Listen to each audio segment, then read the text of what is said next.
We talk an awful lot about terrible transfers in football, whether that be the 60 million euros Real Madrid paid to sign Luka Jovic, PSG's dreadful deal to sign Jesse Rodriguez on massive wages for 25 million euros, or Chelsea paying Leicester City £35 million to acquire the services of Danny Drinkwater. But whilst they were all terrible transfers, which did a certain amount of damage to Real Madrid, PSG, and Chelsea respectively, they were hardly catastrophic. All three have actually won major trophies since those transfers and remain super clubs who compete at the very highest level.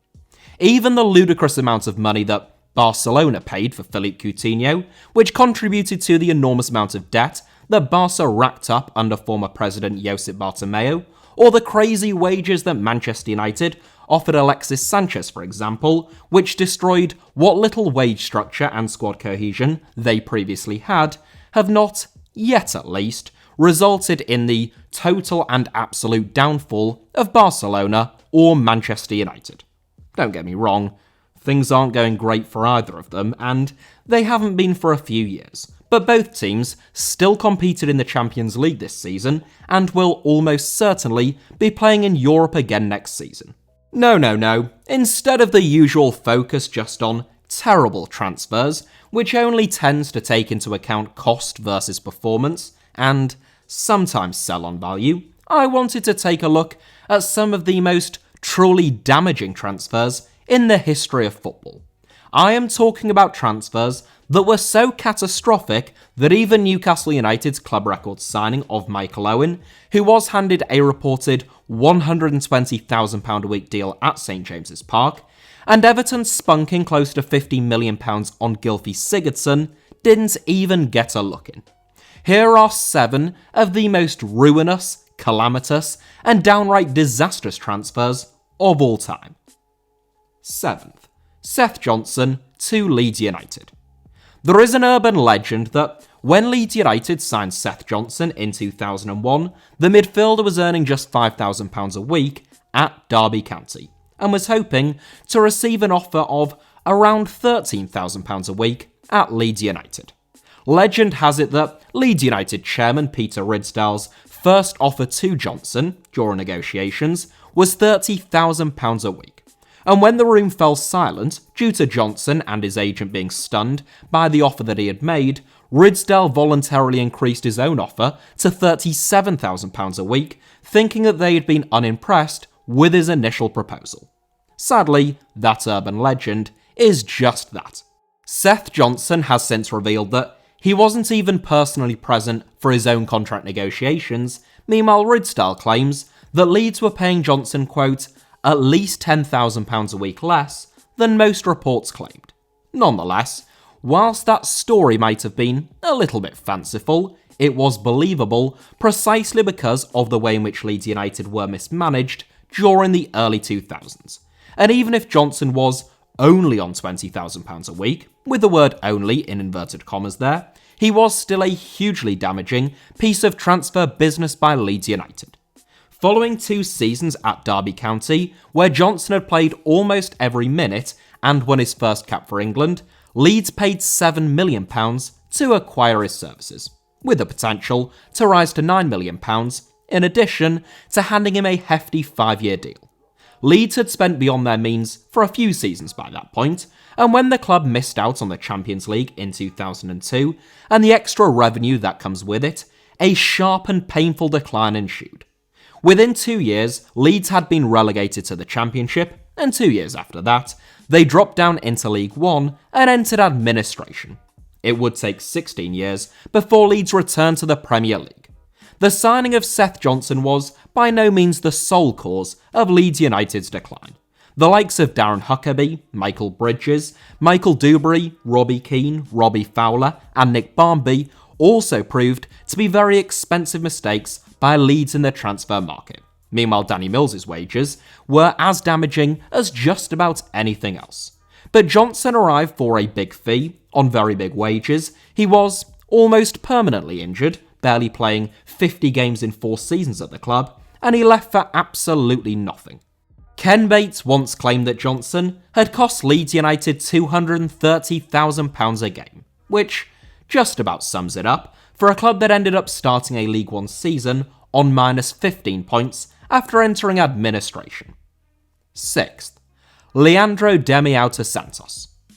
You couldn't go too far wrong if you signed Leandro DAMIÃO on Football Manager 2012, whatever the price tag, as the Brazilian wonderkid inevitably turned into one of the best strikers in the world and scored between 40 to 50 goals a season.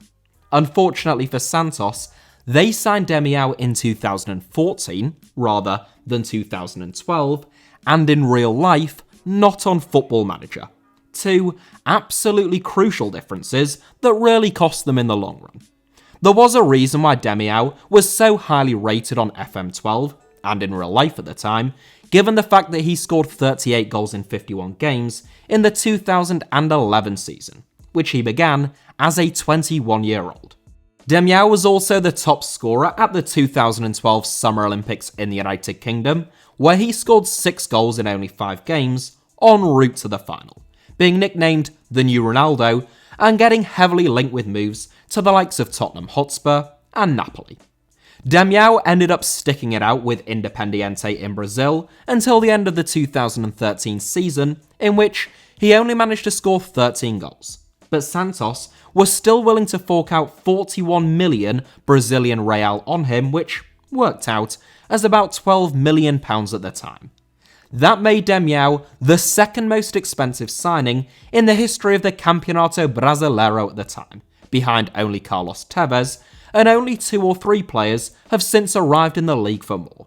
DAMIÁO only played a single season of football for Santos, in which he scored 11 goals in 44 games, and was heavily criticised for his lack of pace, being wasteful in front of goal, and for being drastically outshone by young teammate Gabriel Barbosa. DAMIÁO ended up going out on loan 3 times before taking Santos to court over unpaid image rights, in a legal battle that repeatedly thwarted DAMIÁO's attempts to leave Santos and cost the club an absolute fortune. In the near decade since, Santos have been unable to spend even half of what they spent on DAMIÁO on a signing, drowning in debt, a lot of which is owed to DAMIÁO's signing, and they still haven't won the Brasileiro since 2004. 5th, Jack Rodwell to Sunderland. When a team really collapses, as Sunderland have done in recent years, there tends to be a whole heap of terrible signings, and that was certainly the case at the Stadium of Light. Ricky Alvarez, it could be argued, was an even more disastrous signing than Jack Rodwell, given the fact that Sunderland didn't even want to sign him when they were forced to pay €10.5 million due to a clause in his loan deal, and their failed legal attempts to get out of that deal ended up costing the club more than £20 million. Meanwhile, Alvarez didn't play a single minute of football for Sunderland after he was signed on a permanent basis. Jack Rodwell did at least play for Sunderland after signing for them, but not very well, and he became just about the unluckiest charm in the entire history of the Premier League. Rodwell was tipped to become a future mainstay in the England team when he first broke through at Everton, and he had already won a couple of caps for England when Manchester City came calling and signed him in 2012.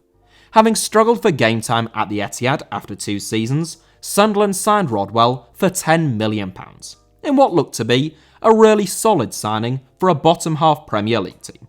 Rodwell's debut campaign in the North East was unremarkable, if not outright underwhelming at that stage, but things got really bad, particularly under Sam Allardyce, the following season. It took until February 2017 for Rodwell to end a run of 1,370 days, so almost 4 years, without a Premier League win, during which time Rodwell played 39 times, so more than a full season's worth of fixtures. Rodwell was reported to have turned down repeated offers from other clubs due to inferior wages being offered, in addition to turning down Sunderland's own requests for him to drop down to lesser terms following their relegation. Rodwell only played 2 games as Sunderland were relegated for a second successive season, this time from the Championship, becoming by far the highest paid League One player of all time on a supposed £70,000 a week. Rodwell's wages hung like an albatross around Sunderland's neck for years as they dropped down through the divisions, all whilst Rodwell barely played, before his contract was finally terminated in June 2018. Fourth, NABIL BENTALEB to Schalke. Just a few years ago, in the 2017-18 season, Schalke finished as Bundesliga runners-up, ahead of Hoffenheim and Borussia Dortmund, and trailing only Bayern Munich. The following season, 2018-19, they made it through to the knockout stage of the Champions League. And yet, in the 2020-21 season, that is to say, last season, Schalke finished bottom of the Bundesliga, miles behind anyone else, and were relegated from the top flight of German football for the first time since the 1980s. If you want to know more about Schalke's quite incredible demise, I have made an entire documentary all about it, which, naturally, I would recommend, but one factor was certainly the club's three most expensive signings, all signed between 2016 and 2018, being wholly unsuccessful. Sebastian Rudy and Breel Mbolo both proved to be extremely costly mistakes on Schalke's part, but NABIL BENTALEB was in a league of his own when it came to damage caused. Undeniably talented, BENTALEB began his career at Tottenham, where he played 66 games in 3 seasons before Mauricio Pochettino decided to sell him. Poch tended not to sell players without good reason, especially during his early years in North London, typically because he wasn't quite convinced that they had the necessary attitude and application to buy into the way in which he wanted Tottenham to play. Following an impressive season on loan at Schalke, the club paid €19 million to sign BENTALEB on a permanent basis, only for the French-born Moroccan international to become a real problem player at the Veltins Arena. Ill-disciplined and often at loggerheads with those around him, BENTALEB was allegedly the highest paid player at the club, on close to €100,000 a week. Schalke offloaded those wages when BENTALEB went on loan to Newcastle for 6 months in 2020, as the COVID-19 pandemic exacerbated his parent club's financial trouble, after the midfielder had already been dropped into Schalke's reserve team for disciplinary reasons. Upon his return to German football, BENTALEB played only 10 games as Schalke were relegated, and he did absolutely nothing to aid them in their plight. Schalke made several reckless financial decisions en route to relegation and amassing €200 million worth of debt, but signing NABIL BENTALEB on massive wages for €19 million, only for him to cause more problems than he fixed before departing on a free, has to be right up there. Third, Tore André Flo to Rangers. Best known, certainly here in England, for his 3.5 years at Chelsea, Tore André Flo was a towering Norwegian centre-forward who combined size, strength and technique. In 163 appearances for Chelsea, he scored 50 goals, and he was Chelsea's top scorer in the 1999-2000 season. Unlike most players in this seven, Flo wasn't actually that bad for the club he significantly damaged, averaging a goal every other game for Rangers, where he won 2 trophies in only 2 seasons. Had he cost Rangers around £3 to £4 million at the turn of the millennium, he would have been a perfectly decent signing. But he didn't cost £3 to £4 million, he cost £12 million, which, quite incredibly, still remains the highest fee that a Scottish club has ever paid for a player more than 20 years on. That was an absolutely enormous fee at the time, which seemed unnecessary at the time, with Rangers chief David Murray accused of signing Flo to satisfy his own ego, with little consideration for the financial repercussions. For context, Celtic signed another big centre-forward from Chelsea that very same season, namely Chris Sutton, who cost half as much as Flo and enjoyed far more success at Celtic Park. Flo departed after just 2 seasons at Ibrox, signed by Sunderland for roughly half the amount that Rangers had paid for him, with his staggering supposed £38,000 a week wages at Rangers, which made him the highest paid player in the league ahead of Henrik Larsson, financially crippling the club.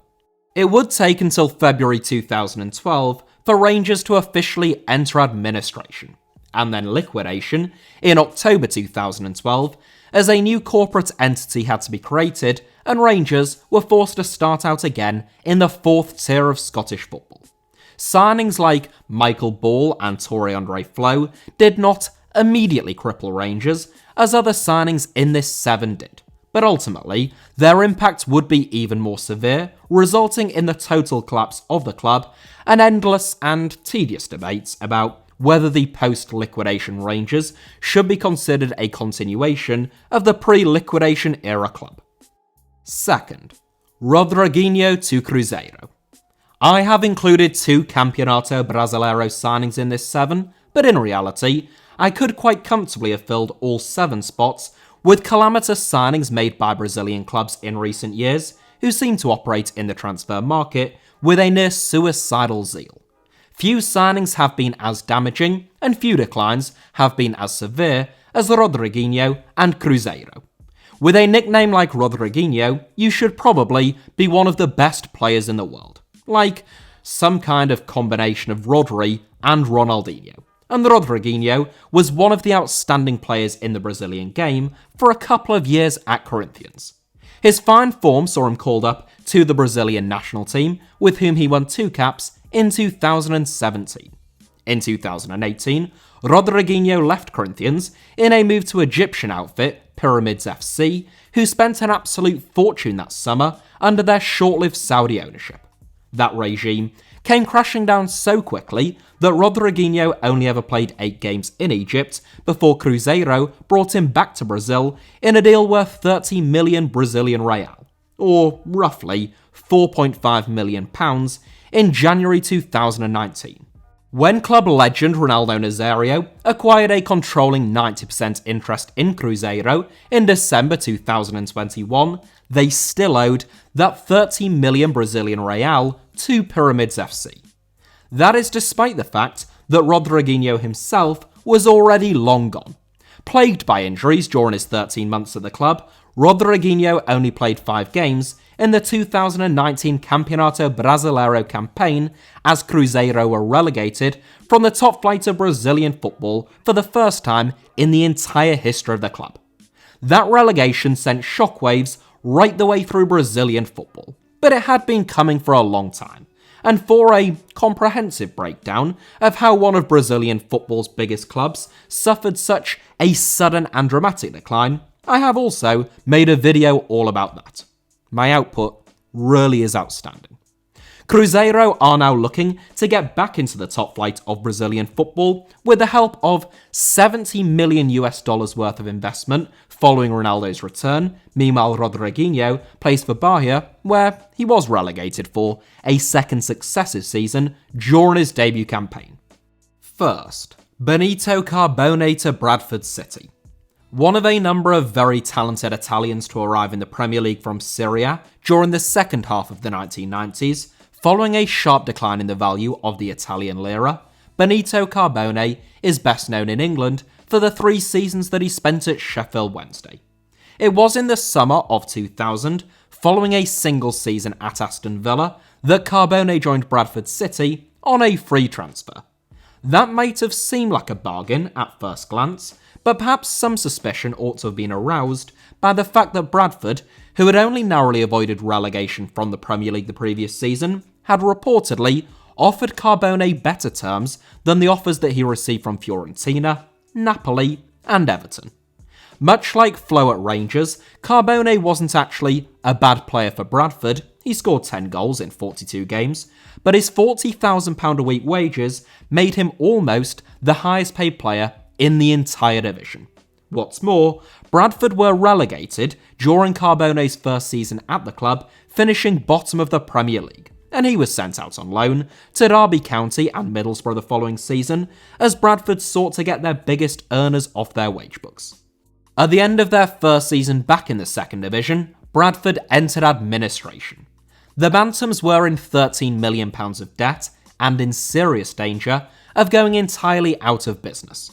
Carbone still had 2 years left on his deal at Valley Parade, but with his £40,000 a week wages functioning practically as a noose around Bradford's neck, he agreed to take a £1 million payoff, which was roughly a quarter of what he was owed in total, in order to rip up his contract, stating that he didn't want to be known as the man who was responsible for Bradford folding. Carbone's gesture may have saved Bradford from extinction, but they were still relegated the following season, and a year later, they found themselves back in administration. Within the space of just 7 seasons, Bradford went from the Premier League to the basement division of English football, and they are still stuck there now. When Bradford sacked manager Derek Adams only last month, Benito Carbone, who is currently the assistant manager of Azerbaijan's national team, sent in his application, but he was overlooked in favour of former Premier League boss Mark Hughes. That is it for today's video. I am going to hold off on doing any honourable mentions because there are a lot of them. This video is already quite long and I enjoyed it, so if you did too, there is always the possibility of a part 2. Thank you all very much as ever for watching. I hope that you enjoyed today's video. As I say, hit the like button if that was the case. Let me know your thoughts down below in the comments, and make sure that you're subscribed and have notifications turned on for HITC Sevens. You can also find me on social media on either Twitter or Instagram via the username @HITC Sevens on both, should you wish to do so.